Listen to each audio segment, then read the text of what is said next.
कठोर भी थे, लेकिन राज्य के लिए जरूरी थे वो फैसले हमने लिए हैं। चाहे वो यूसीसी के रूप में हमने फैसला लिया, उत्तराखंड हिंदुस्तान का पहला राज्य बन गया है जहां आने वाले 2 माह के बाद सभी उत्तराखंड के अंदर रहने वाले लोगों के, चाहे वो किसी जाति का होगा, किसी वर्ग का होगा, किसी पंथ का होगा, किसी भी धर्म को मानने वाला होगा,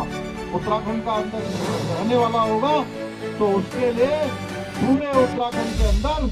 सबके लिए एक समान कानून, ऐसा एक समान कानून लागू करने वाला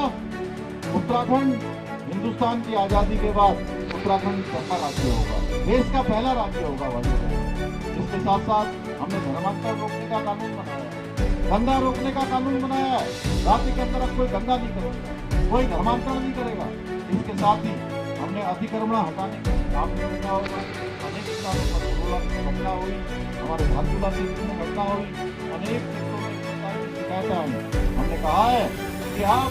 राज्य के अंदर हम उत्तराखंड का जो मूल स्वरूप है, उत्तराखंड जिस नाते पूरी दुनिया के अंदर जाना जाता है, जिसके कारण से उत्तराखंड के लोगों को देखते ही लोगों के चेहरे के भाव बदल जाते हैं, उनके अंदर एक श्रद्धा और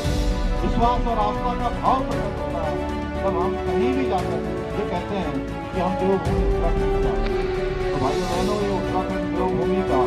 जो मूल स्वरूप है, जो लोगों का ये भाव हमारे जो एक प्रकार के विचार है, वो किसी कीमत पर नहीं बदलने चाहिए। हमने तय किया उत्तराखंड के अंदर जितने भी ऐसे लैंड जिहाद के मामले हैं, वो लैंड जिहाद के मामलों पर हम अतिक्रमण को जल्द से समाप्त करने का काम करें और इसके खिलाफ हमने अभियान चलाया। पूरे राज्य के अंदर 5,000 एकड़ से भी ज्यादा ऐसे अनेक काम और नकल को रोकने के लिए नकल का अभियान चलाया है। और मुझे आप सबको बताते हुए खुशी है कि 3 सालों में बिना नकल के पारदर्शिता के साथ